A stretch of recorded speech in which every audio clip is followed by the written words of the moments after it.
తిరిగి BCN news కి స్వాగతం. రాష్ట్రానికి 23 లక్షల కోట్ల పెట్టుబడులు తీసుకొచ్చామని 25 లక్షల మందికి ఉద్యోగాలు కల్పించామని ముఖ్యమంత్రి చంద్రబాబు చేస్తున్న ప్రచారమంతా అబద్దమని చెప్పడానికి కేంద్ర ప్రభుత్వ గణాంకాలే నిదర్శనమని వైసీపీ రాష్ట్ర ప్రధాన కార్యదర్శి గడికోట శ్రీకాంత్ రెడ్డి పేర్కొన్నారు. పార్లమెంట్లో ఎంపీ మిథున్ రెడ్డి అడిగిన ప్రశ్నకు కేంద్ర వాణిజ్య శాఖ పరిధిలోని DPIIT ఇచ్చిన వివరాలను ఆయన వెల్లడించారు. 2 ఏళ్ల కూటమి పాలనలో దాదాపు 4,500 MSMEలు మూతపడి సుమారు 49,000 మంది ఉపాధి కోల్పోయారని పేర్కొన్నారు.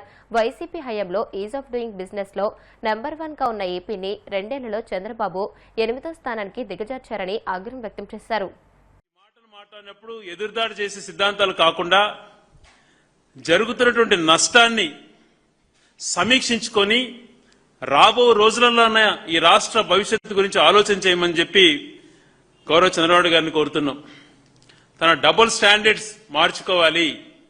తన అసత్యమైనటువంటి మాటలు, అసాధారణమైనటువంటి మాటలు అన్ని కూడా కల్లిబుల్లి మాటలు కట్టిపెట్టి రియల్ గా ఈ రాష్ట్రానికి మేలు చేసే ఆలోచన తను చేయాలి అని చెప్పి గట్టిగా ఆయనకు చెప్తూ, ఈ రాష్ట్రంలో నేను దావోస్కి వెళ్తున్నాను, నేను వెళ్తున్నాను, నా కుమారుడు వెళ్తున్నాడు, అక్కడ నెలల రోజులు ఉంటున్నాం అని చెప్పుకుంటూ అక్కడికి వెళ్లేటువంటి పర్యటనలో భాగంగా తన PR కోసము తను నివసించేదానికి కొన్ని కోట్లు ఖర్చు పెడుతూ ఫాల్స్ ప్రాపగండా చేస్తూ కోట్లాది పెట్టుబడులు వచ్చేస్తున్నాయి, లక్షల కోట్లకు MOUలు జరిగాయి, రాష్ట్ర భవిష్యత్తు మారిపోయింది అని చెప్పి అనేక మాటలు మాట్లాడుతుంటాడు.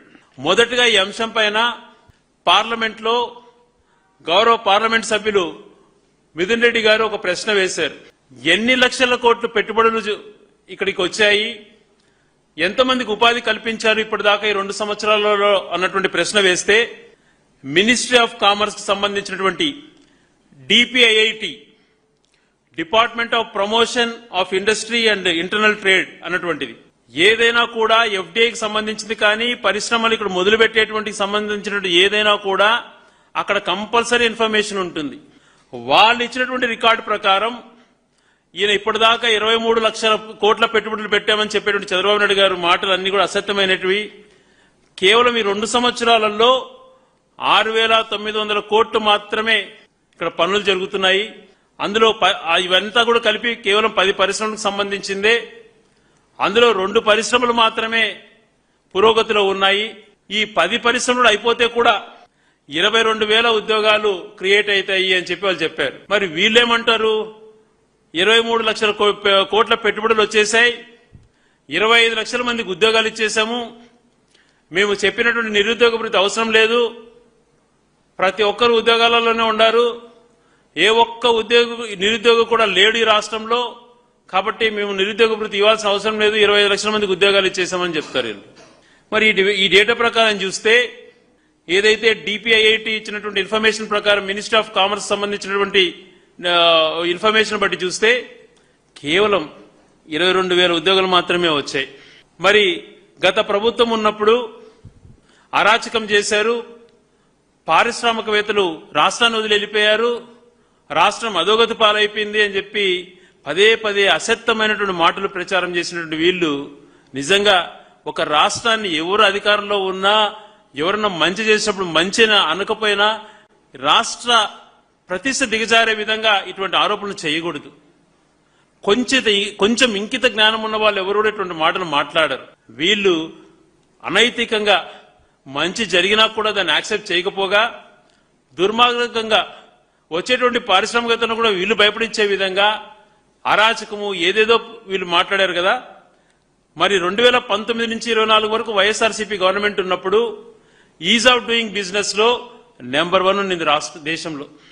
మరి మీ 2 సంవత్సరాల పాలనలో నీతి ఆయోగ్ ఇచ్చినటువంటి రిపోర్ట్లో 8వ స్థాయికి ఎందుకు దిగజారింది అని చెప్పి సమాధానం చెప్పాలి. వీళ్ళ దగ్గర ధైర్యం ఉంటే దీనికి ఆన్సర్ చేయాలి. ఎవరు అరాచకం సృష్టిస్తున్నారు, ఎవరు పారిశ్రామికతను బెదిరిస్తున్నారో దీన్ని బట్టి అర్థమవుతుంది. వీళ్లకు నిరుద్యోగుల పైన గానీ రాష్ట్రంలో యువత పైన గానీ ఏ మాత్రము ఇంట్రెస్ట్ లేదు. ఇదే ఆరోపణలు గతంలో చేసినప్పుడు కూడా మా గౌరవ నాయకులు జగన్మోహన్ రెడ్డి గారు 2019-24 సంబంధించినటువంటి ఏదైతే మ్యానుఫ్యాక్చరింగ్ సంబంధించినటువంటి జీవీఏ కానీ ఇండస్ట్రీకి సంబంధించినటువంటి జీవీఏ వాళ్ళ రిపోర్ట్స్ 19-24 మధ్యన ఏ రకంగా ఈ రాష్ట్రం ఉన్నింది అన్నటువంటి దానిపైన ట్వీట్ చేశారు, ప్రెస్ మీట్ లో చెప్పారు. మరొకసారి గుర్తు చేస్తున్న జగన్మోహన్ రెడ్డి గారు చెప్పినటువంటి అంశం పైన మ్యానుఫ్యాక్చరింగ్ లో సౌత్ ఇండియాలో నెంబర్ 1 ఉన్నింది ఆంధ్రప్రదేశ్ రాష్ట్రము. ఇది నేను చెప్పేటువంటిది కాదు, రిజర్వ్ బ్యాంక్ ఆఫ్ ఇండియా చెప్పేటువంటిది. రిజర్వ్ బ్యాంక్ ఆఫ్ ఇండియా ఇచ్చినటువంటి రిపోర్ట్ లో సౌత్ ఇండియాలో నెంబర్ 1 ఉన్నింది మ్యానుఫ్యాక్చరింగ్ లో. భారతదేశంలో 5th ప్లేస్ లో ఉన్నది. ఇండస్ట్రీ జీవీఏ తీసుకుంటే సౌత్ ఇండియాలో నెంబర్ 1, దేశంలో 8వ స్థానంలో ఉంది. ఇది కూడా రిజర్వ్ బ్యాంక్ ఆఫ్ ఇండియా ఇచ్చినటువంటి సోర్సు. రిపీట్ చేస్తున్నా, ఇది మా లెక్కలు కాదు, మీలాగా కాకి లెక్కలు కాదు, మీలాగా దొంగ ప్రమోషన్స్ కాదు. రిజర్వ్ బ్యాంక్ ఆఫ్ ఇండియా ఇచ్చినటువంటి రిపోర్ట్.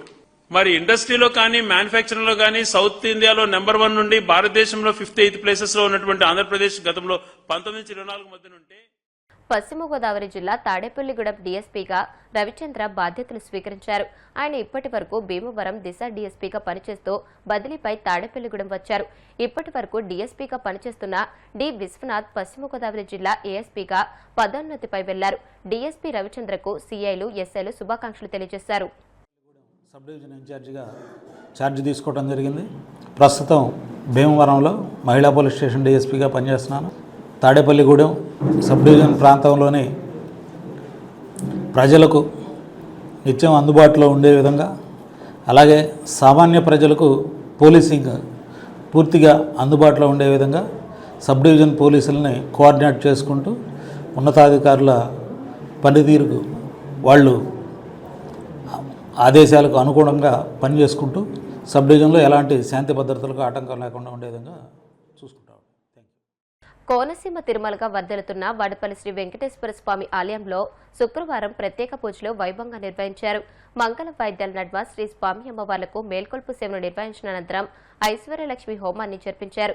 అర్చకులు శ్రీ స్వామి అమ్మవార్ల వసంత మండపంలో అష్టోత్తర పూజలు నిర్వహించగా ప్రత్యేక అలంకరణలో ఉన్న స్వామిని దర్శించుకుని భక్తులు తరించిపోయారు.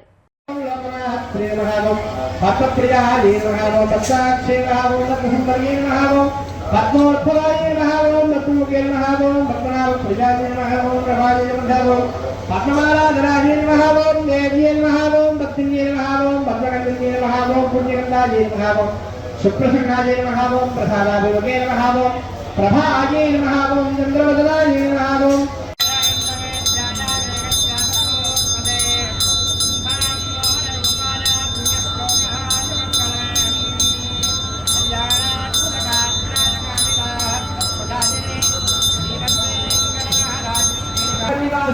శ్రీ వెంకటేశ గోవింద, ఏడు బాలాలవాయ ఎర్రచంద్ర స్వరూప గోవింద గోవింద గోవింద. వార్తలు ముగించే ముందు ముఖ్యాంశాలు మరొకసారి. విజయవాడలో ఏపీ అస్త్ర మొబైల్ యాప్ ను ఆవిష్కరించిన సీఎం చంద్రబాబు. ఫ్యూచర్ పోలీసింగ్ సదస్సులో పోలీసు ఉన్నతాధికారులకు దిశానిర్దేశం. కూటమి ప్రభుత్వం గిరిజనులను మోసం చేస్తుందన్న వైసీపీ నేతలు పుష్పశ్రీవారి, పీడిక రాజన్న దొర. ఇప్పటికైనా జీవో నంబర్ 3పై ఇచ్చిన మాట నిలబెట్టుకోవాలని డిమాండ్.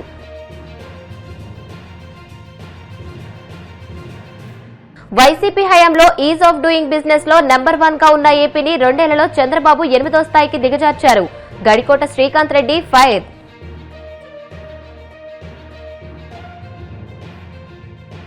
వాడపల్లి వెంకన్న ఆలయంలో ప్రత్యేక పూజలు. మంగళ వాయిద్యాల నడుమ శ్రీ స్వామి అమ్మవార్లకు మేల్కొల్పు సేవ, ఐశ్వర్యలక్ష్మి హోమం.